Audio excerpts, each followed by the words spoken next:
السلام علیکم ورحمۃ اللہ وبرکاتہ۔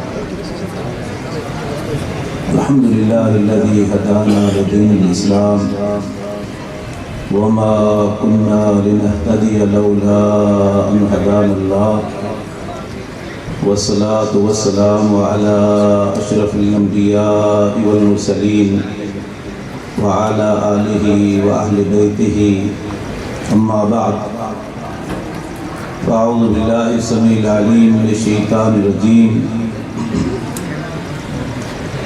الف لام میم ذالک الکتاب لا ریب فیہ ھدی للمتقین۔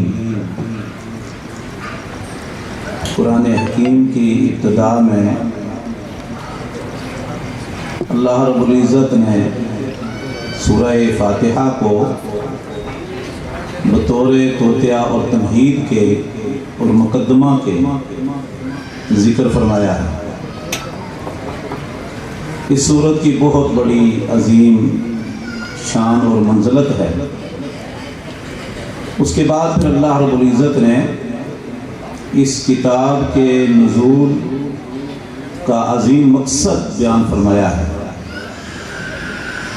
اس کے نزول کی غرض و غایت اور مقصد کیا ہے؟ فرمایا ھدی للمتقین، یہ کتاب متقین کو راہ دکھلاتی ہے، متقین کی رہنمائی کرتی ہے۔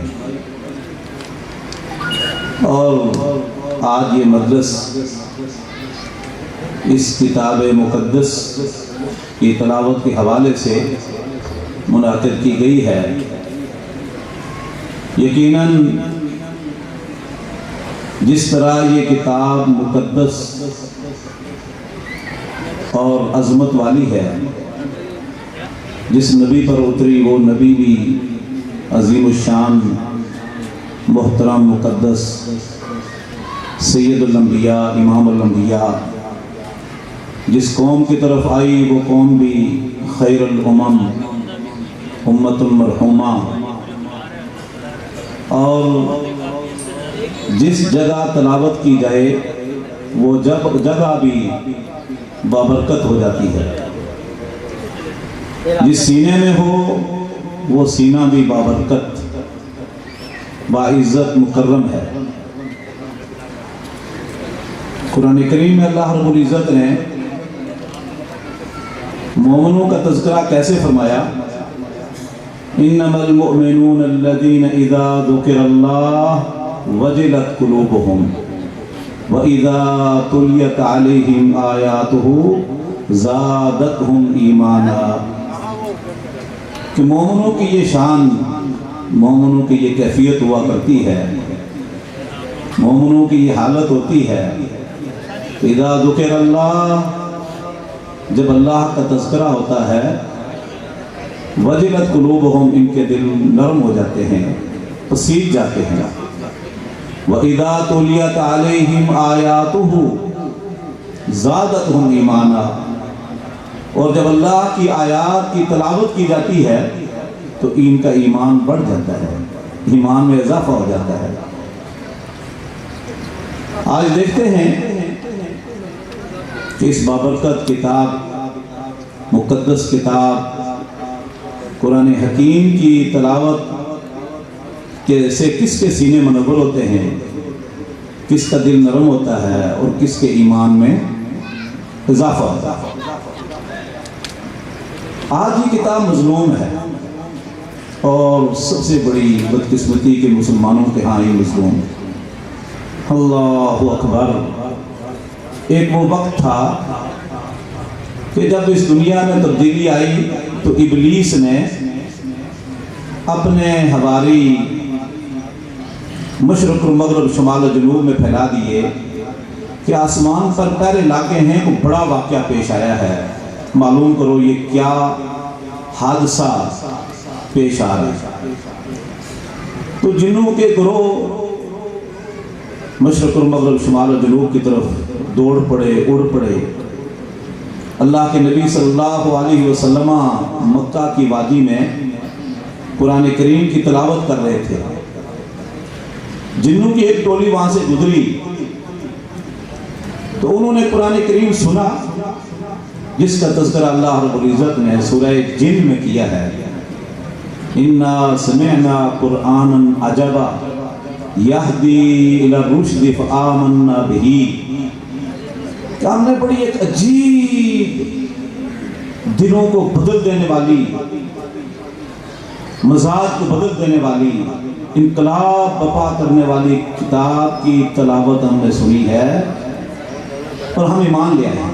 یہ کتاب یہدی الی الرشد، رشد و ہدایت کی راہ دکھلاتی ہے، ہم ایمان لے آئے اور ہم آج کے بعد اللہ کے ساتھ کسی کو شریک نہیں ٹھہرائیں گے۔ آج ہمیں پتہ چل گیا کہ اللہ کی نہ کوئی اولاد ہے، نہ اللہ کی کوئی بیوی ہے۔ اس سے مفسرین نے یہ استدلال کیا ہے کہ یہ جنوں کا گروہ جو مکہ کے اوپر سے گزر رہا تھا یہ عیسائی تھے، کیونکہ عیسائی مریم کو ایک گروہ اللہ کی بیوی قرار دیتا ہے اور ایک خود اللہ قرار دیتا ہے، ان اللہ لقد کفر الذین قالوا ان اللہ ثالث ثلاثہ۔ اسی لیے انہوں نے کہا کہ آج ہمارا ایمان بن گیا ہے، یقین بن ہو گیا ہے، عقیدہ بن چکا ہے کہ اللہ کی نہ کوئی اولاد ہے نہ بیوی ہے، یہ سارا جھوٹ ہے۔ اور پھر انہوں نے جا کر یہ پوری کیفیت ابلیس کے سامنے بیان کی۔ میرے بھائیوں، پہلی مجلس میں ہی قرآن سنتے ہی ان کے دل کی دنیا بدل گئی، حالات بدل گئے۔ سبحان اللہ، فرشتے اس قرآن کو سننے کے لیے آسمانوں سے نیچے آتے ہیں اور ایسے بے شمار واقعات ہیں، نہ جانے آج کتنے ہی فرشتوں نے اس مجلس کو ڈھانپا ہوا ہوگا، لیکن افسوس جو لوگ موسیقی گانا بجانا کے دل دادا ہیں ان کے دل مردہ ہو چکے ہیں، ان کے دل کی روح نکل چکی ہے، ان کو قرآن کریم کی تلاوت، حق کی بات وہ بوجھ لگتی ہے، چٹتی ہے۔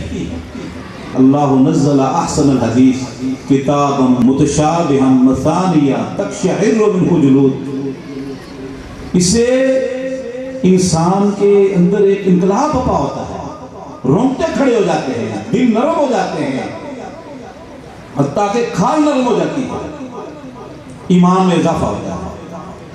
تو میرے بھائیوں، اللہ کے نبی صلی اللہ علیہ وسلم نے ایسی مجلس کی بڑی تعریف، بڑی فضیلت، اہمیت، حیثیت بیان فرمائی ہے، اور آپ کا یہ حکم بھی ہے، زین القرآن باصواتکم، قرآن کریم کو مزین کرو، چار چاند لگاؤ اپنی آواز کے ساتھ، اقرأوا القرآن بلحون العرب، اور فرمایا جتنی آواز اچھی اتنا قرآن کریم کا حسن بڑھتا چلا جاتا ہے۔